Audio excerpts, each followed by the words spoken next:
Hare Krishna,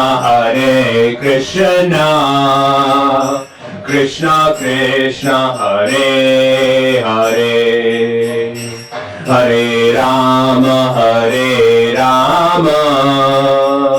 Rama Rama, Hare Hare.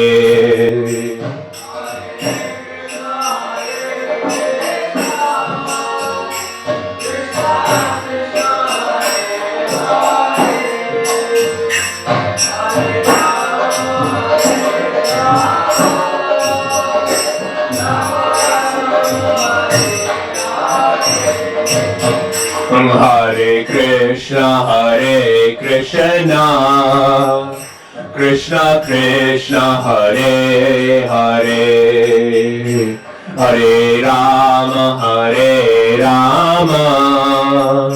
Rama Rama, Hare Hare.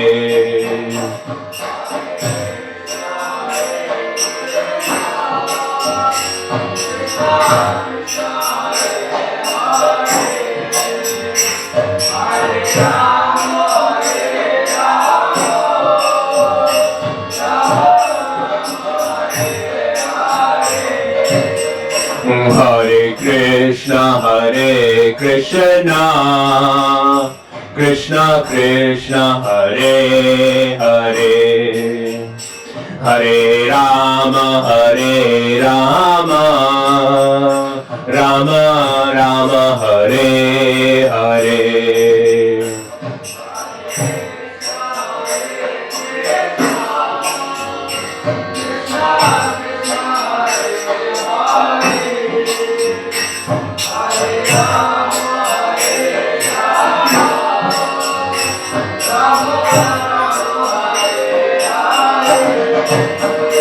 Jai Radha Gopinath, Shri Radhe.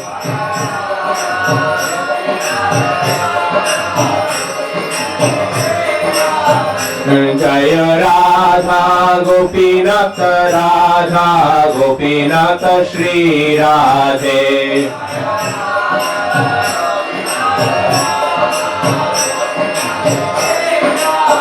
Jaya Prabhupada, Jaya Prabhupada, Jaya Prabhupada, Jaya Prabhupada.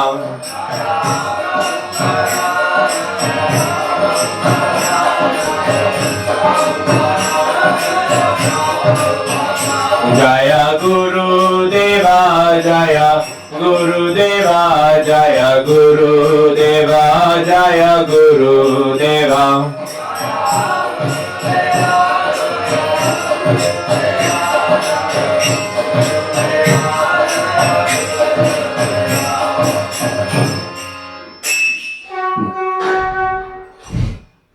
Jai Nitilila Pravishtom Vishnupad Paramahansa Parivraj Kacharya Shtotra Shata Shri Srimad Bhaya Charanarana Bhaktivedanta Swami Srila Prabhupada Ki Jai. Jai Nitilila Pravishtom Vishnupad Paramahansa Parivraj Kacharya Shtotra Shata Shri Srimad Bhaktisiddhanta Saraswati Thakur Srila Prabhupada Ki Jai. Jai Nitilila Pravishtom Vishnupada Srila Gaur Kishore Das Babaji Maharaj Ki Jai. Jai Nityalila Pravishtom Vishnupada Srila Satchidananda Bhaktivinoda Thakur Ki Jai. Jai Nityalila Pravishtom Vishnupada Vaishnava Sarvabhaum Srila Jagannath Das Babaji Maharaj Ki Jai.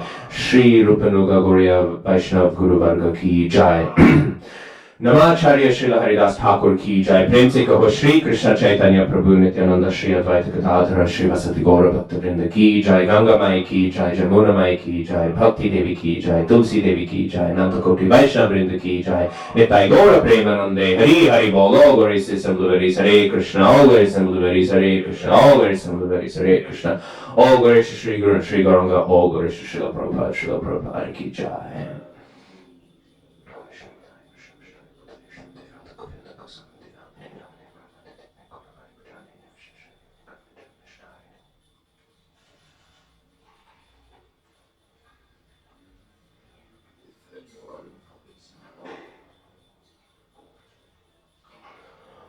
Om Namo Bhagavate Vasudevaya.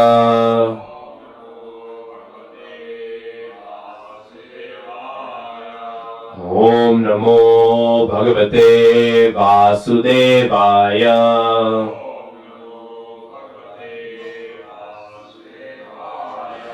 Om Namo Bhagavate Vasudevaya.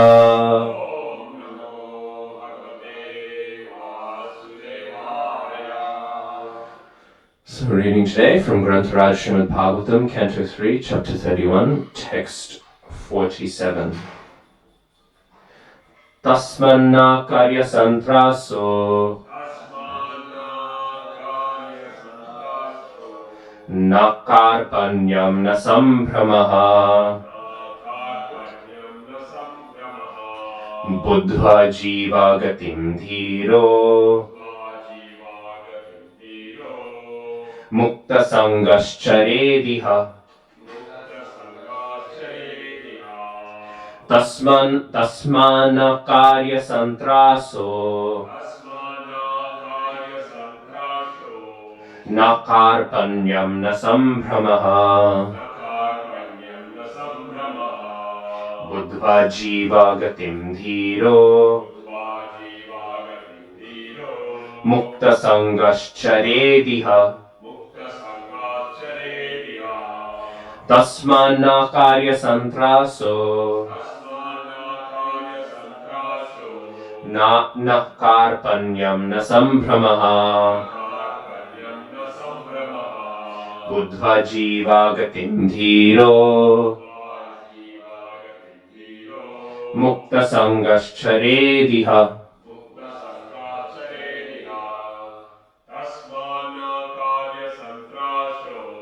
Tasmana karya santrasho akarpanyam na sambhramaha mukta jiva gatim dhiro mukta sangascharediha. Tasmana karya santraso na karpanyam na sambhramaha buddha jiva gatim dhiro mukta sangascharediha.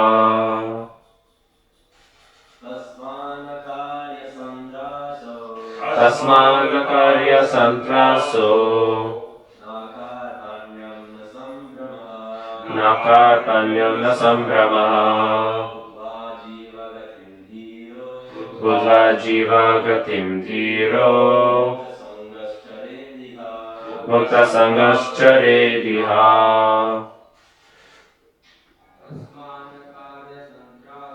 Tasmana karya santraso karpanyam sambhramaha buddha jiva gatim dhiro mukta sangascharediha. Tasmat, on account of death. No. Karyaha, should be done. Santrasaha, horror. Na, not. Karpanyam, miserliness. Na, not. Sambhramaha, eagerness for material gain. Buddha, realizing. Jiva gatim, the true nature of the living entity. Dhiraha, steadfast. Mukta sangaha, free from attachment. Charet, one should move about. Iha, in this world. Translation. Therefore, one should not view death with horror, nor have recourse to defining the body as soul, nor give way to exaggeration in enjoying the bodily necessities of life. Realizing the true nature of the living entity, one should move about in the world free from attachment and steadfast in purpose. Purport. A sane person who has understood the philosophy of life and death is very upset upon hearing the horrible, hellish condition of life in the womb of the mother or outside of the mother. But one has to make a solution to the problems of life. A sane man should understand the miserable condition of this material body. Without being unnecessarily upset, he should try to find out if there is a remedy. The remedial measures can be understood when one associates with persons who are liberated. It must be understood who is actually liberated. The liberated person is described in Bhagavad Gita, one who engages in uninterrupted devotional service to the Lord, having surpassed the stringent laws of material nature, is understood to be situated in Brahman. The Supreme Personality of Godhead is beyond the material creation. It is admitted even by impersonalists like Shankaracharya that Narayana is transcendental to this material creation.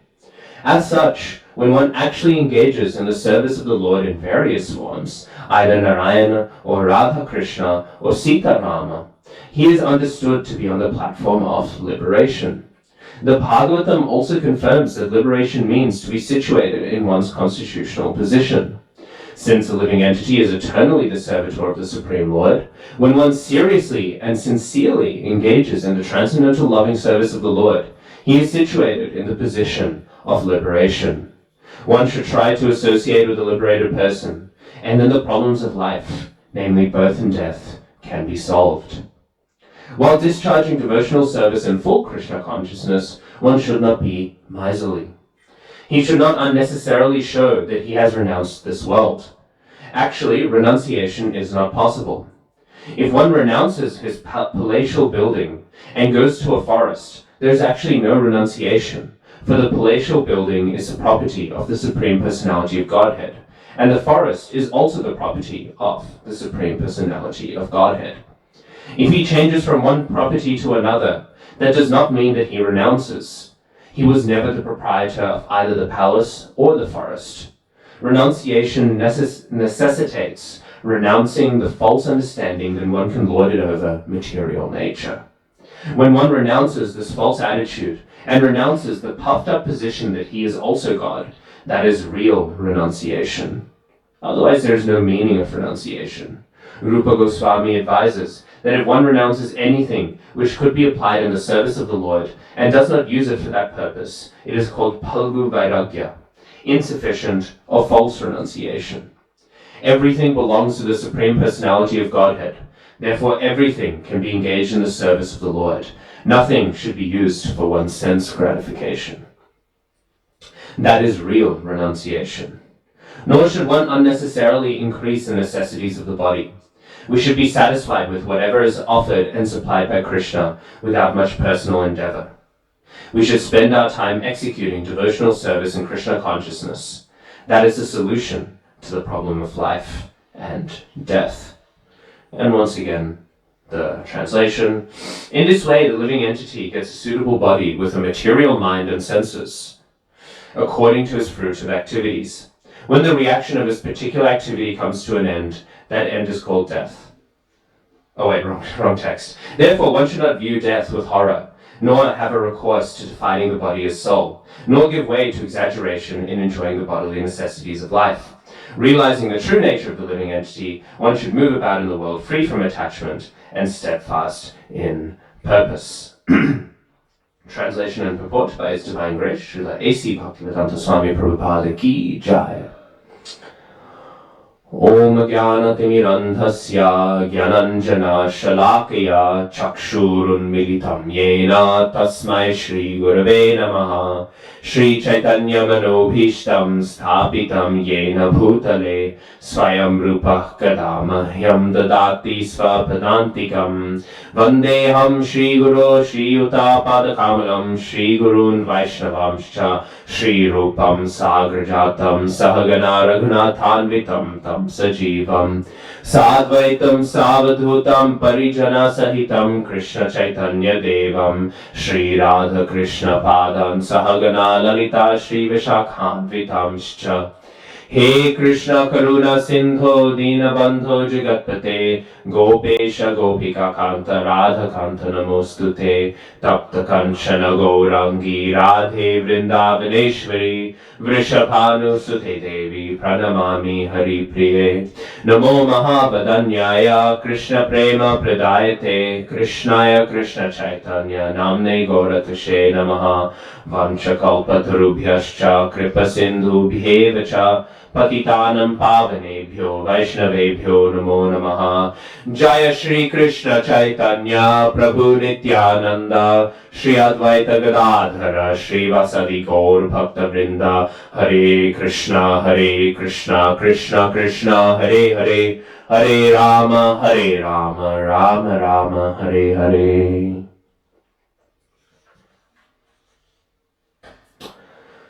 So, today we've continued our discussion of these descriptions of the transmigration of the soul that is conditioned in this material world. And we come almost to a climax, if you will, right? Insofar as we have discussed in this chapter, we have heard about the various ways that the jiva is trapped in samsara. And now we are hearing something of a reflection, a realization on this transmigratory process. And what is that realization? One should not view death with horror, nor should one have recourse to defining the body as soul, nor should we give way to exaggeration in enjoying the bodily necessities of life. This is interesting because there is a reorientation around standard concerns, right? We see in the purport, Srila Prabhupada, he is writing not that there is a problem of death, but instead that there is a problem of life and death. Life itself is almost as much of a problem as death is. And so this is interesting. This is a reversal of what we normatively experience, right? For most people, the issue of the material world is death and how we can extend life, right? This is the standard problem that people experience. People sometimes find the Hare Krishna is a little bit depressing because of this. I was hearing Madhananda Prabhu, he was speaking about how once in one of the temples in America, I forgot which one he was serving in now, but when he was serving there, he would often meet, right? And there was once one woman who embodied this principle of people who would say, oh, we love the prasadam, right? Actually, we never hear this. You'll hear people sometimes online, they'll say, oh, I hate those Hare Krishnas, they're terrible, but their food is nice, right? No one hates prasadam, right? And so they say, oh, we love the prasadam. And they'll say, many people will say, we like the kirtan as well, right? But then they'll say, you guys then speak in Bhagavatam class, right? Or you'll sit down and you'll preach. That's also depressing, right? This material world is empty of all joy. They'll say, oh, well, we just had a lot of material joy, right? The food was nice, the music was good, right? Maybe this world isn't empty of joy, right? And I like to do what I want to do. My life is full of joy, right? I relish so much from it. And they'll say like this, and they'll sort of struggle to come along. Anyways, we will see such people and we can still encourage them nevertheless. Of course, there is no joy in the material world. N.K. Sanyal, I believe, who was a great scholarly disciple of Srila Bhaktisiddhanta Saraswati Thakur Prabhupada.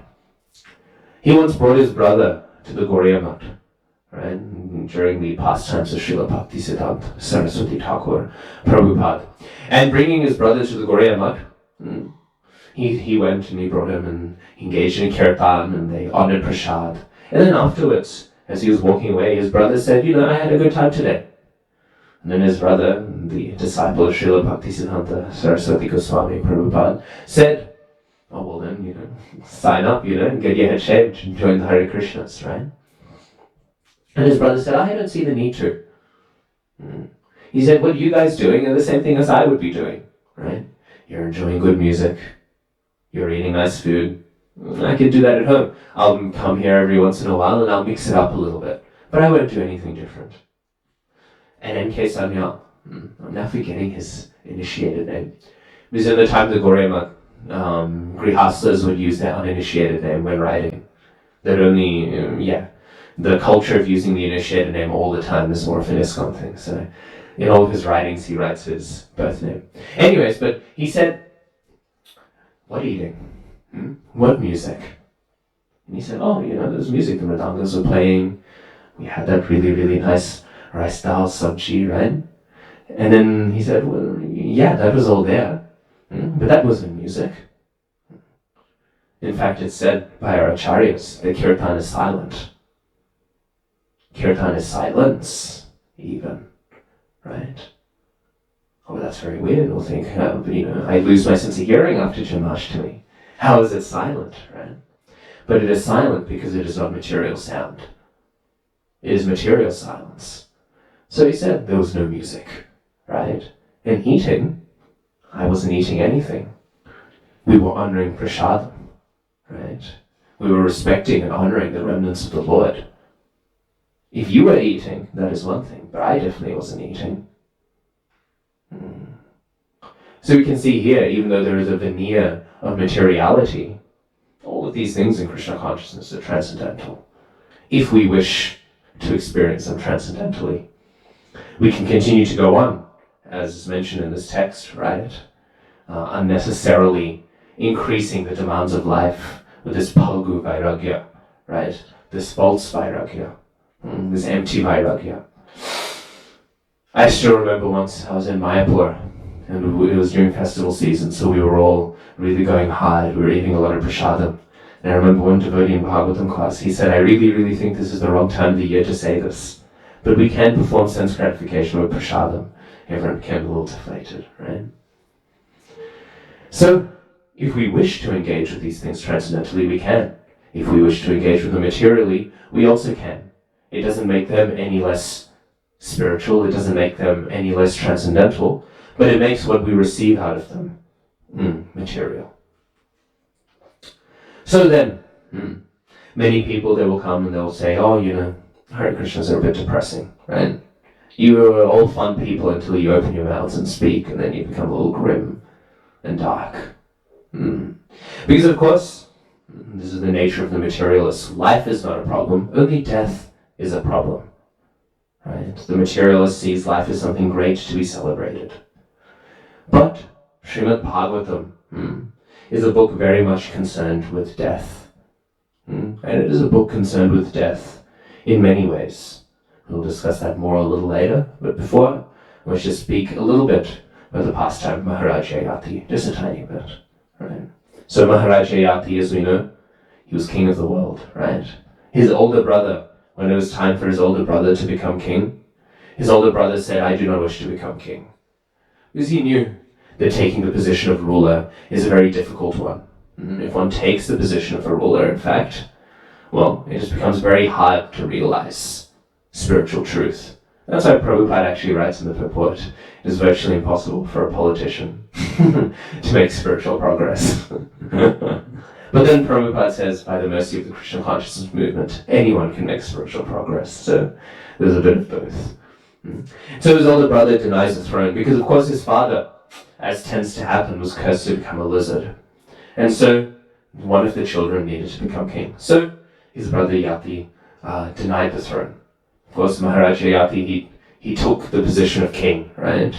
And he had his 4 brothers, and he gave each one of the brothers, you will rule the north, you will rule the east, like this. He gave them different directions. And so in this way, he ruled, and it's a long pastime, I don't particularly want to get into it, but he ends up getting 2 wives, right? One wife is very much standard fare, right? Nothing that really jumps out. But what jumps out to Shukdev Goswami, Parikshit Maharaj, is that one of the other wives is the daughter of Shukracharya. Right? Shukracharya, of course, a Brahmin. And Maharaj Yayati, from the name Maharaja, is a Kshatriya. So how did this happen? Anyways, this daughter of Shukracharya had a little bit of a tiff, a little bit of a fight with her maidservant, because once they were bathing, and they were, bathing in the water, and of course when you bathe, you are not wearing clothes, right? And Shiva, he wandered by, And as he wandered by, they became embarrassed. And they thought, oh, we should dress ourselves, right? And in the rush, right? When you're dressing in a rush, you don't think you're embarrassed, you're shocked, right? So in this shock and this embarrassment, they run up and they both get dressed, but they dress in the wrong clothes, right? So the daughter of Shukracharya wears the other's clothes, and the others, who is the daughter of one of the disciples, right, of Shukracharya, who was also a great king and a kshatriya, she dresses in this daughter of Shukracharya's clothes. And so because they flipped around clothes, Shukracharya's daughter, being a Brahmini, right, becomes very upset. And she says, who are you to wear this? You are simply the descendant of the disciples of my father, right? You are all like our servants. And thus, you should have no audacity to wear my clothes. Like this, she started speaking. The Brahmins, simply by our speaking, this material world can exist. Like this, she speaks very highly, right? And of course, Prabhupada writes, this is some foolishness, this is some silliness, right? This is the banter, right, of some immaturity. However, if anyone were to hear this, they wouldn't really tolerate it, right? And so back and forth happens until eventually the daughter of Shukracharya, again, pastime can go on for a while and it's not too relevant at this point to the text. But this daughter of Shukracharya gets thrown down a well. So being thrown down a well without any clothes to wear, right? Eventually, Maharaj Jayati, he discovers her. And by discovering her, by Vedic standards, they have to be married. So this daughter of Shukracharya, she says, actually it was the divine arrangement of the Lord. Actually, I've been cursed that I will not marry a Brahmin. So actually the Supreme Personality of Godhead has arranged it. What a coincidence that I would be here in a well,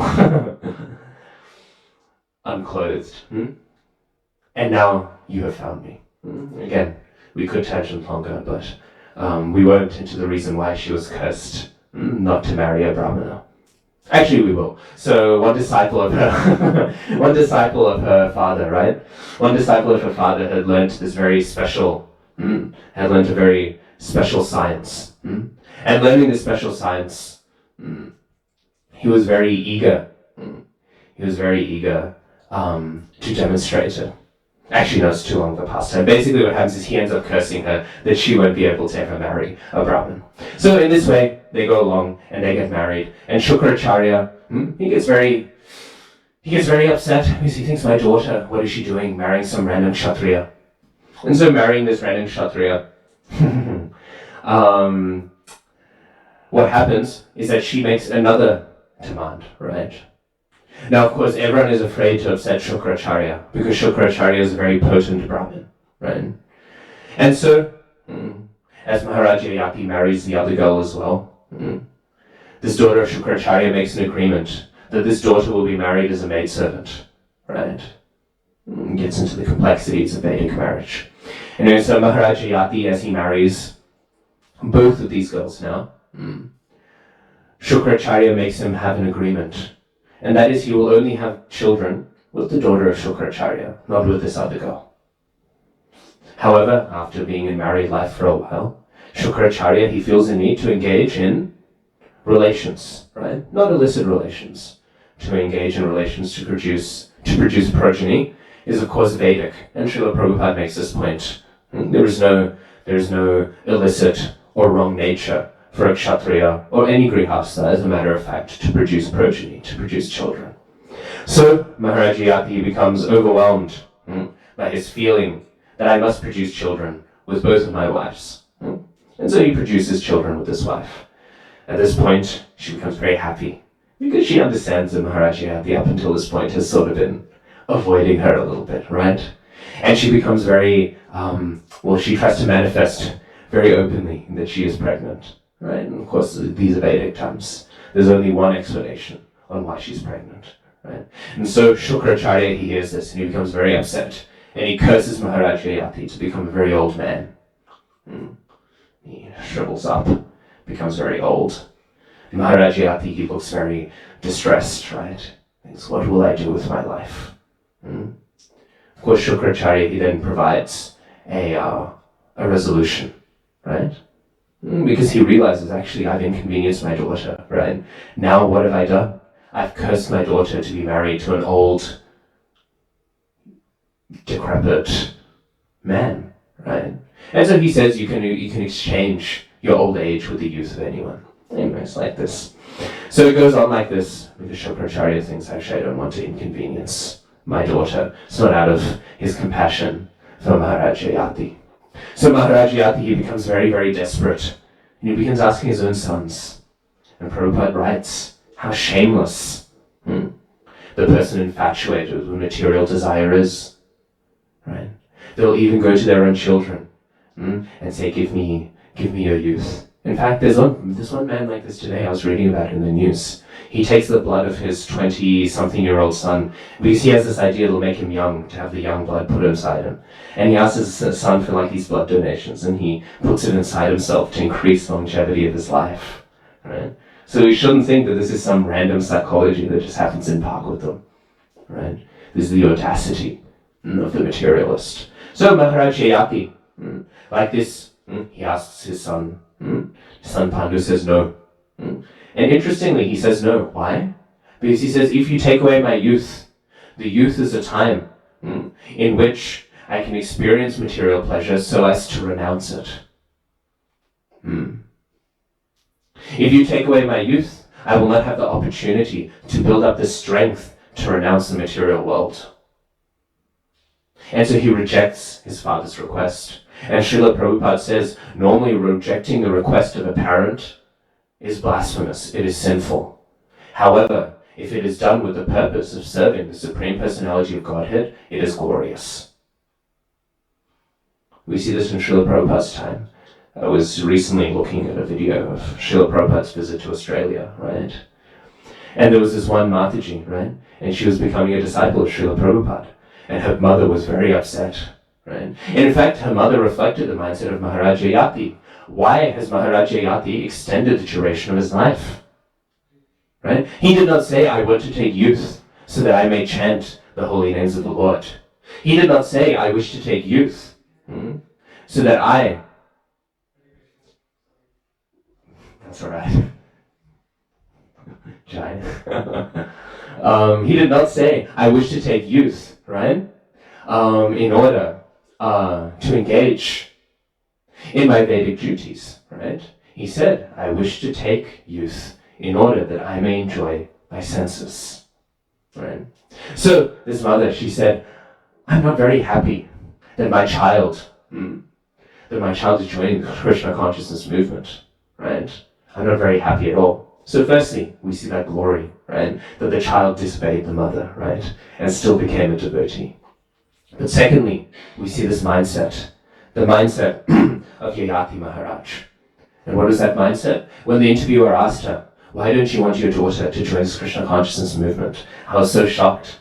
Because I thought, actually, here is an honest materialist. Normally they'll say something like, oh, it's weird. Oh, it's not the real religion. The mother didn't say anything like that. She said, they tell them not to have sex. That's not how I raised my daughter. It's all right. That's not how I raised my daughter, right?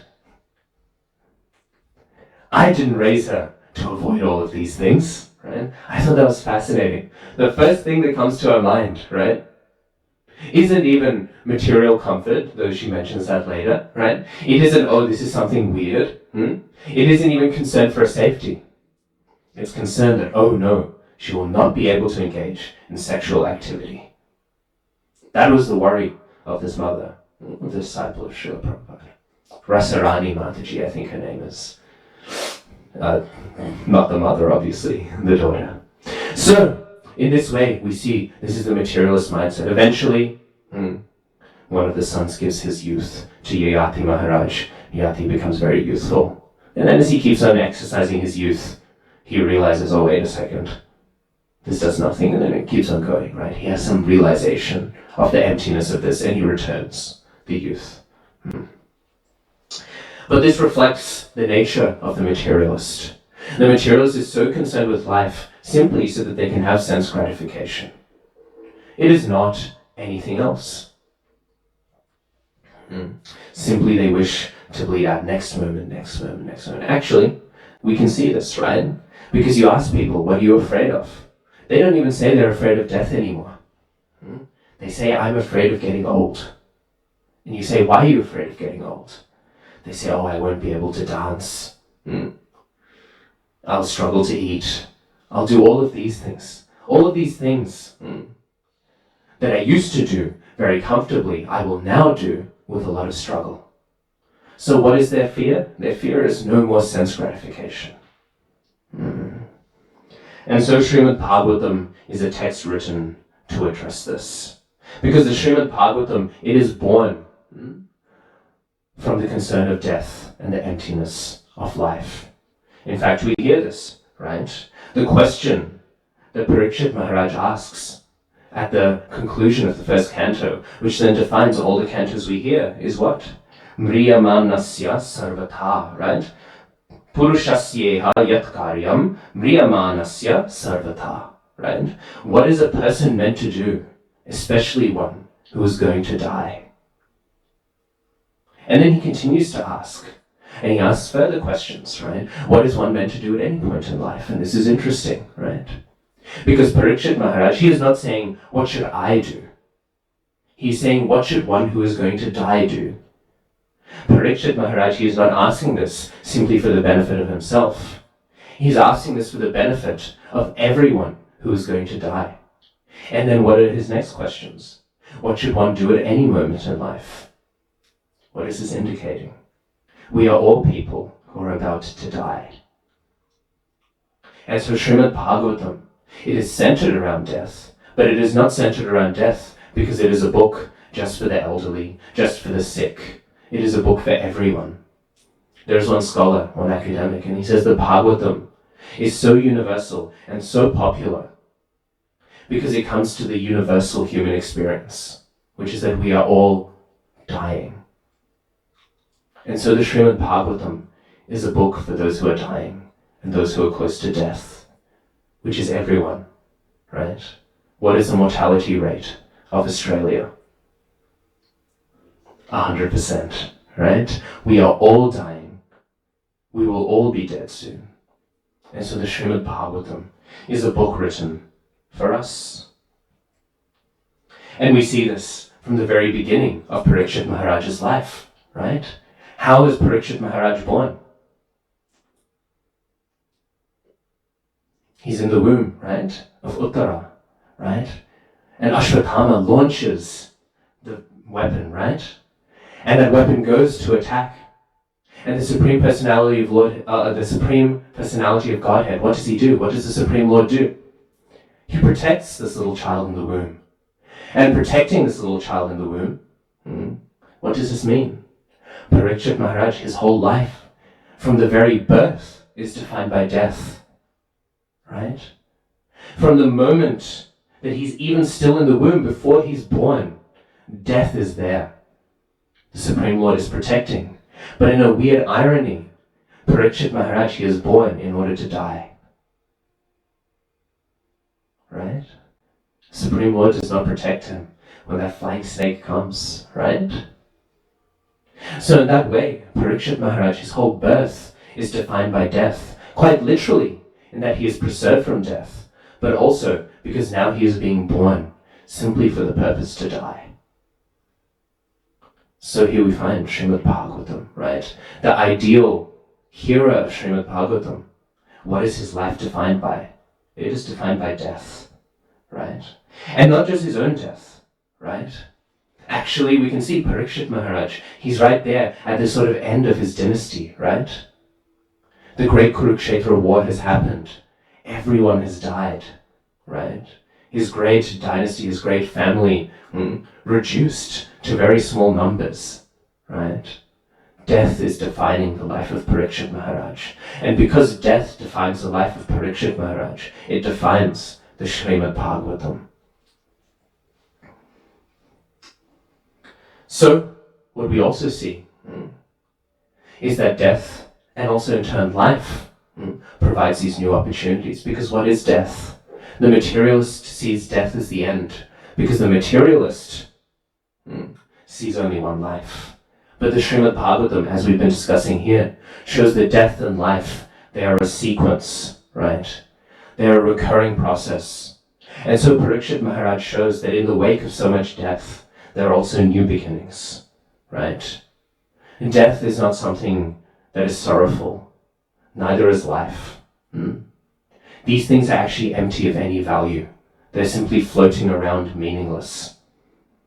The materialist is right when they say this world is a meaningless place, right? What the tragedy is, what the suffering of both life and death is that they're being used for sense gratification. They're being used for empty pursuits. But Parikshit Maharaj is showing what? Right? In this whole brand new slate, the brand new slate that death provides, right? I think it was Bhakti Vigyana Goswami Maharaj, a very great sannyasi. He's a Russian sannyasi, right? A very, very profound devotee. He was saying about how in school, one of his friends, either in university or in high school, was diagnosed with cancer. And he was shocked because what did this friend do? He had terminal cancer. He wasn't going to survive. But what did he do? He sat down and he finished his tests. He did all of his assignments. He finished his assignments and then he died. Bhakti Vigyana Goswami Maharaj, he said he was so confused. Here is a person who's giving not the opportunity, but he's giving the moment of death. He knows he's going to die. And what does he decide to spend his final moments doing? His examinations, right? So Bhakti Vigyana Goswami Maharaj, he said that was a moment where he really began to rethink, right, what are we doing? So, Parikshit Maharaj is demonstrating this. Death is also an opportunity to create new life, but only if we understand it so. If we are like the materialist, clinging on not to life. Actually, material life is death, right? It is death and then death. It is not the problem of life and death. It is the problem of death, death, and death. Because we are identifying with a body that is dead. There is no life in this body. Sorry, it's a bit of a heavy class. There is no life in this body. But Parikshit Maharaj shows how we can receive life, right? And so in this way, we see that death defines the Srimad Bhagavatam, right? Because what happens at the end of Srimad Bhagavatam, right? Is Srimad Bhagavatam saying, okay, now you read Srimad Bhagavatam, and when you hear Srimad Bhagavatam, then you will overcome death. Is it saying that? No, because Parikshit Maharaj, he still dies. He hears what should one do, right? He hears the answer to that question that he poses right at the beginning of the book. And what is that solution to what one should do? It is to go ahead and die anyways. Right? So, Srimad Bhagavatam is proposing this. That perhaps the solution, right, to the problem of life and death is not to stop dying, but it is instead to die appropriately, to die properly, to die in a manner suiting to the opportunity that life and death both provide. And what is that? I love actually the Srimad Bhagavatam so much for many reasons. But one reason that I love is that Parikshit Maharaj, he asks all of these things. And what is the solution? It is Hari Katha, right? The solution to life and the solution to death is simply to hear about the glories of the Supreme Personality of Godhead, to hear how beautiful He is, to hear how sweet He is. This is the solution. In fact, I was saying the Srimad Bhagavatam, it is born from death. And this is true. We even see this with Vyasadeva, right? Of course, it's not death in the sense of literal death, but it is that sense of dissatisfaction, that sense of emptiness in the world. That is all that death resembles, right? All that death embodies. What do we hear? Nati prasidad dhridayaha, right? Vyasadeva is described as na ati prasidad, right? He is described as being empty in his heart. Dhridayaha. His heart is empty, dissatisfied, upset, right? And upset at what? Upset that what he had written, right, was not satisfactory, right? So the Srimad Bhagavatam in particular, it is being born from the dissatisfaction, from the emptiness in Vyasadev's heart. We see this as well, right? Vidura, we've just been hearing in the third canto, right? Why does he go on pilgrimage? He is dissatisfied with the situation that he's hearing with Dhritarashtra, right? And then what happens? He goes to Uddhava. Why? Because he hears about the demise of the Kuru dynasty, right? And then he goes to Uddhava in order to hear Srimad Bhagavatam, because he is coming with that emptiness, right? With that disappointment. And what happens? Uddhava speaks. But where does Uddhava speak from? Uddhava also speaks about the disappointment at the conclusion of Krishna's pastimes. Why has Srimad Bhagavatam been spoken? Because Krishna has concluded his pastimes. Srimad Bhagavatam, it is spoken because of death and because of emptiness. So of course Hare Krishnas were going to be grim, depressing people. But what is the solution to that grimness, to that emptiness? It is hearing Hari Katha. And so we see in Srimad Bhagavatam, when Vyasadeva, he is dejected, when he is upset, when he is feeling empty, Narad Muni appears. And Srimad Bhagavatam describes him as Smayan Niva. Smayan Niva means with a smile, right? He is smiling as he sees Vyasadeva. We see the same thing with Krishna. Prahasan Niva, right? Krishna also, he is smiling when he sees the depression of Arjuna, right? And so Narad Muni is also smiling when he sees the depression of Vyasadeva. Why? Because here is a person who is experiencing the emptiness, who is experiencing the loss, who is experiencing this realization of reality, which allows the knowledge of Srimad Bhagavatam to be spoken. Right? And so it is an opportunity to smile. Death and suffering and all of these things, they are opportunities to understand Srimad Bhagavatam deeper. They are opportunities for us to understand the nature of this material world better. And so Narad Muni himself describes his life, which is also defined by death and by loss, right? Narad Muni, at a very young age, in his previous birth, he had a mother who was a simple person, right? Prabhupada renders it as, I think, simple, but the word is mudha, which means stupid, right? But she was a very simple person, right? An innocent person. And unfortunately, she passes away when he is very young, right? What happens? She's bitten by a serpent. Srimad Bhagavatam describes the serpent as Kala Chodita. Kala Chodita. And of course, Kala Chodita, it can mean the force of time, or the instrument of destiny, right? But it can also mean the messenger of death. And so this force of time, which is the messenger of death, comes and it bites her, and she passes away. And so there we see, again, Narad Muni, he begins to explore, to understand the nature of supreme truth. Why? Because of death. Because of the shifting nature of death and suffering and emptiness that the material world provides. And so as he begins to go and search, eventually what happens, we know. Rupam Bhagavato Yattan Manakantam Shuchapaham, right? The Supreme, the Rupam Bhagavata, right? The form of the Supreme Lord, it appears within his heart, right? It appears before him, in fact, and it satisfies his heart, rather, right?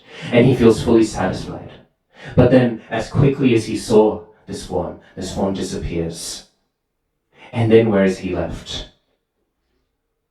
Once again, empty, lost, dissatisfied. And so he continues to search. And then eventually we know, later on he will take birth in the body of Narad Muni. And what will he hear? The second canto we heard, right? He will hear Srimad Bhagavatam. So Srimad Bhagavatam, it is defined by loss, by emptiness, by disturbance. And so in this way, Srimad Bhagavatam is engaging with all of these things. And yet, this might make Srimad Bhagavatam seem like a very depressing book, right? We think of Srimad Bhagavatam as this book of rasa, right? But at its heart, it is talking about the emptiness of the world. It is talking about the dissatisfaction of the world. And then what is it saying? It is not saying that this world is empty and devoid of meaning, and that is just it. It says there is an ashray. There is a shelter. That though this world is empty, though death is inevitable, though death must happen, though death will happen, and though our lives that we are living are virtually no better than death, there is an ashray in which meaning is provided, in which shelter is provided.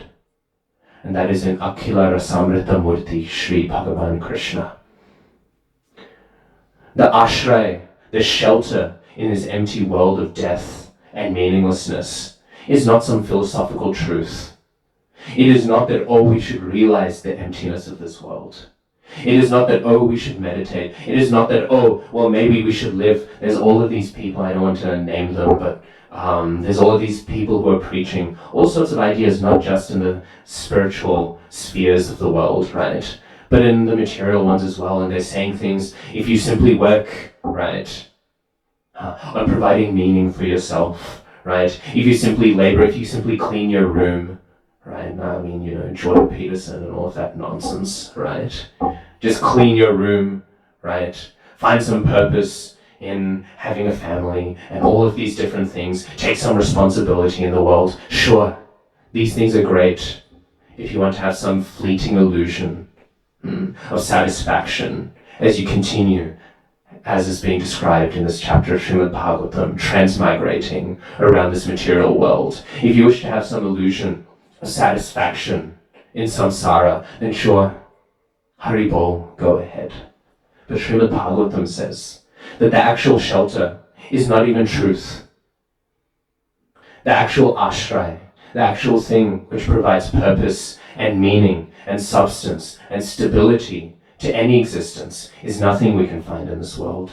And it is something that carries a flute and dances and has a very beautiful, effulgent, golden dhoti, right? That is the ashray. And that is an ashray that can be perhaps confusing to be proposed, right? We are expecting some great philosophical deliberation. We are expecting some great truth, but we receive something much greater. We receive beauty in the form of Sri Bhagavan Krishna. And therefore, Srila Bhaktisiddhanta Saraswati Thakur, he says, Pran ache jor she hetu prochar. If one has life, then they should preach. Right? If one has life, then they should preach. And so often we hear this and we think, oh, this means while I am alive in this material world, I should preach. And that is the primary meaning. It means that while we are alive in this world, we should preach. Right? While we have some life, we should use our energy to preach. This is why there's the Brihad Mridanga, right? Here we have the Choto Mridanga, right? Here we have the small Mridanga. But then there is the Brihad Mridanga, which is book distribution, right? The books, they have the big Mridanga, because this Mridanga can only be heard in the temple room. But the big Mridanga can be heard all over the world. But Srila Bhaktisiddhanta Saraswati Thakur Prabhupada, he said there is another Mridanga as well. And that is the living Mridanga, the book distributor. The actual preacher themselves is also Mridanga. And they're the Mridanga that is alive.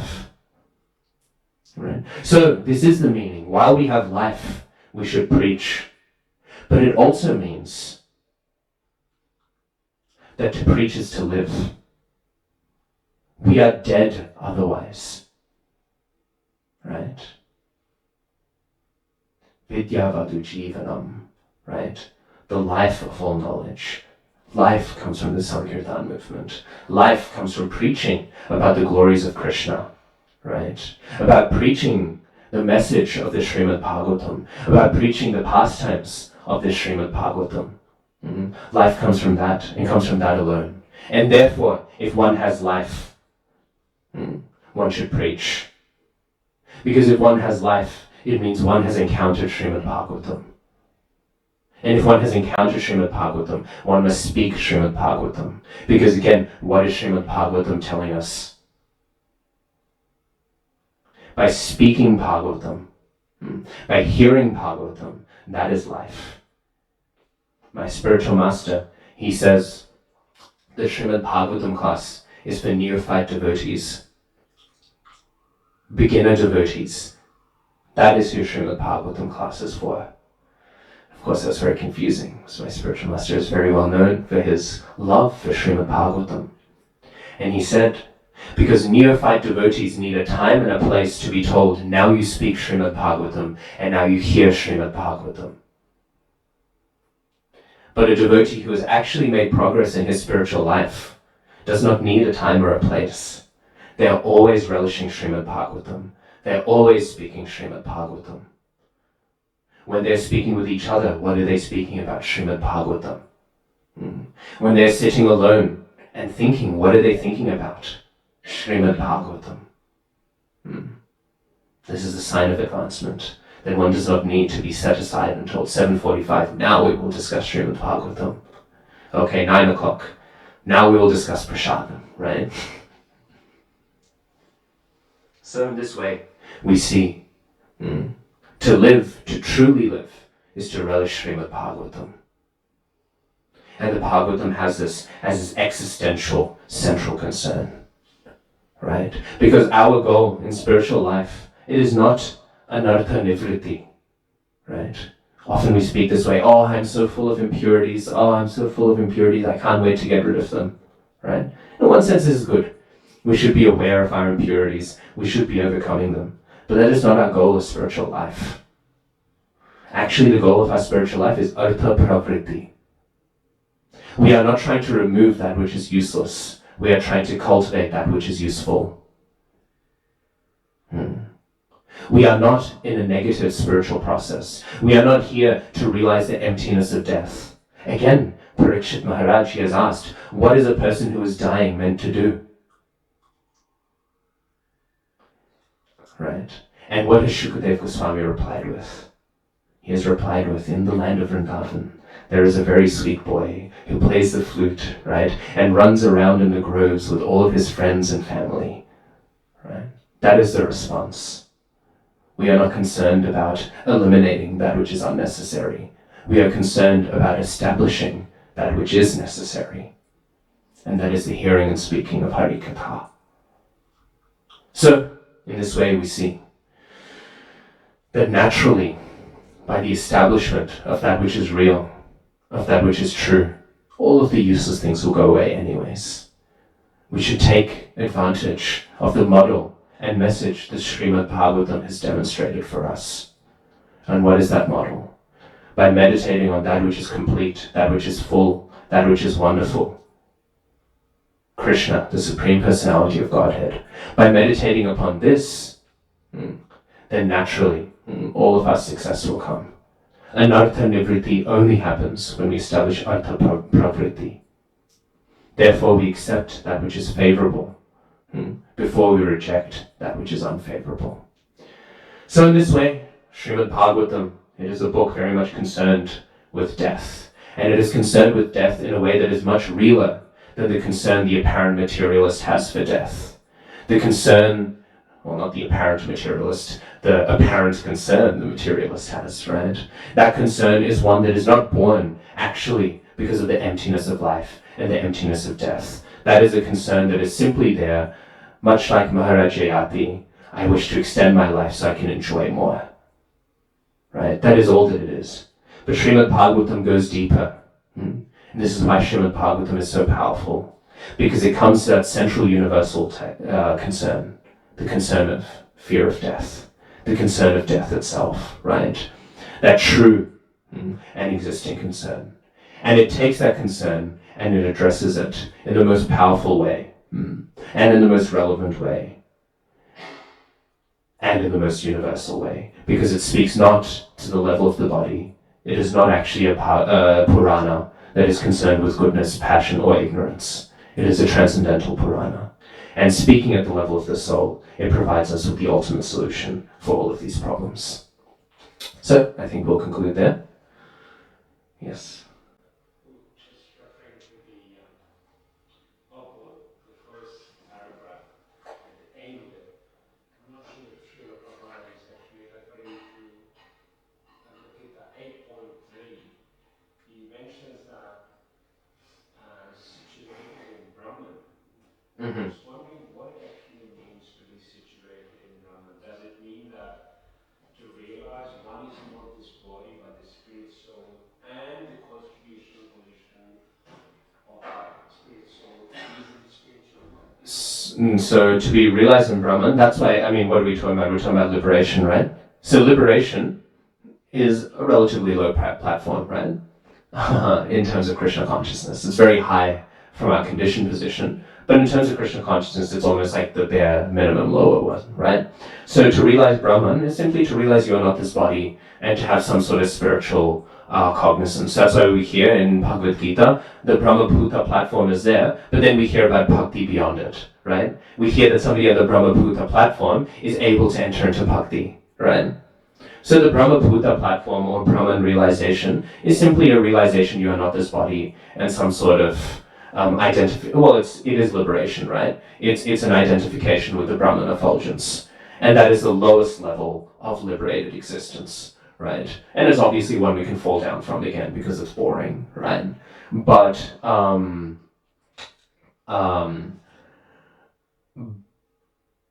as devotees, we're not even concerned with liberation, right? We almost describe the nature of liberation to preach to people who are concerned with liberation. And we'll preach about the glories of bhakti in order to attain liberation for the people who are concerned with liberation, right?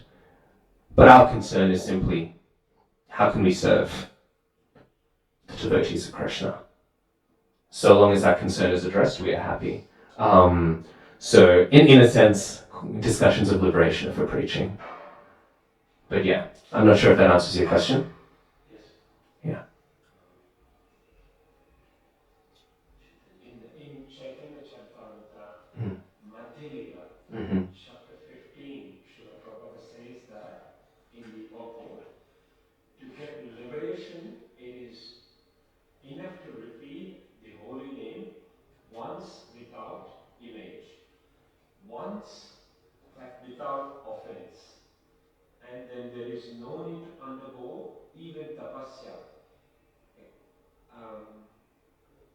which is necessary condition to receive initiation and not necessarily to worship the deities, because the holy name is so powerful that it does not even depend on initiation. You just need to repeat it without insults. But is it possible to repeat without insults, without understanding that the holy name is non-different from the Lord, without receiving the initiation, grace of the Guru, without hearing Bhagavatam? So technically we can be liberated instantly, right? By chanting the holy name, right? How likely that is, that's another thing, right? So initiation is necessary. I mean, of course, we can say the glory of the holy name is that it can deliver us instantly, but we shouldn't get confused with the glories and our practical reality, right?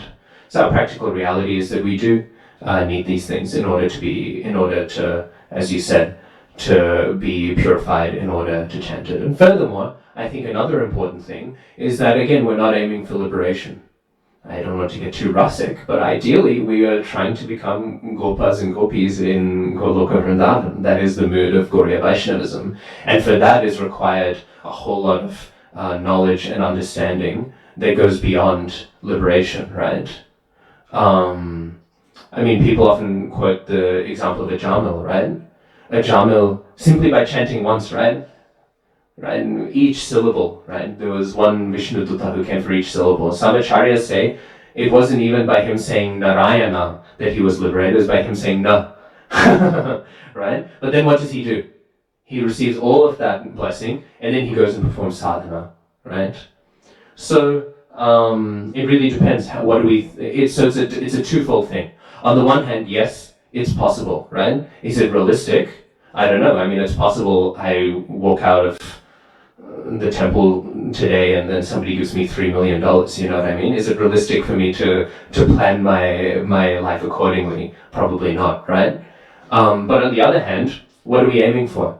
Are we aiming for liberation? Are we aiming for forgiveness of sins? Are we aiming for prayashchitta? Or are we aiming to attain some form in the spiritual world? And we've heard from our acharyas that definitely requires initiation, but it also requires a lot of jnana as well. That's why we here. And I mean, on the topic of this, none of us ideally will be like Dhruva Maharaj, walking straight up in this body, right? All of us will have to die at least once because we have to take birth in Krishna's manifest pastimes, right? We don't go straight back to Goloka.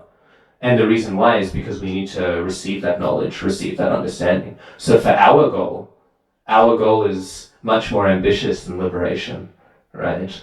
And so then all of these things are necessary. Yeah. Yeah. Mm. Jai. Yeah. One of the devotees asked the question on the similar ones. Yeah. If I understood Swamiji correctly, he was saying that when Chaitanya Mahaprabhu came, he wasn't actually saying initiation. He was actually stressing on holy name. Yeah. But I mean, he did not undermine the value of initiation, but he was actually simply pointing out to answer that devotee's question, holy name is actually important. I just remember that. I think it's relevant to.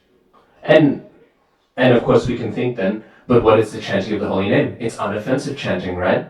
And what is one of the great offenses against the holy name? Guru Ravagya, right? To disregard the guru, right? So it's like these things are very intertwined, right? How can we chant without the mercy of the devotees, right? That devotee who gives us the initial mercy to chant is one of our gurus, right? So it becomes like this interlocked thing. Initiation is a formality in the guru-disciple relationship, right? So maybe we can say initiation is neither here nor there, but the guru-disciple relationship is necessary. And then once that's there, initiation is a key formality within it. I don't want to go too much over time, because Prabhu has to have some prasad, so do I. But there's just two aspects to that. One is that even a Jamil, Vishwanath Chakravarti Thakur says that a Jamil heard the glories of the holy name from a Vaishnav before he chanted it, right? There was to a degree somebody who played a guru role to him in order for him to chant the holy name with such an understanding. So a Jamil, in fact, had been exposed to Vaishnav preaching, right? So that's one thing. Another thing is when we chant, our connection to the holy name becomes so much stronger. When we're given the instruction to chant, when we are giving Harinam initiation, then we are not just able to chant the name for the sake of it, but we're able to chant it in a full service attitude. Because I'm chanting now under the instruction of my guru. And so the chanting becomes even more potent. So I think these are ways we can see, in the first sense, how important it is to receive that knowledge, as was asked. But also, in the second sense, we can see how initiation, not only is it part of the guru-disciple relationship, but it deeply enriches our chanting, even if it is theoretically not absolutely essential. It is practically essential. Yeah. Okay. Grantaraj Srimad Bhagavatam ki jai, Shri Harinam ki jai, Srila Prabhupada ki jai, Ananta Koti Vaishnava Vrinda ki jai.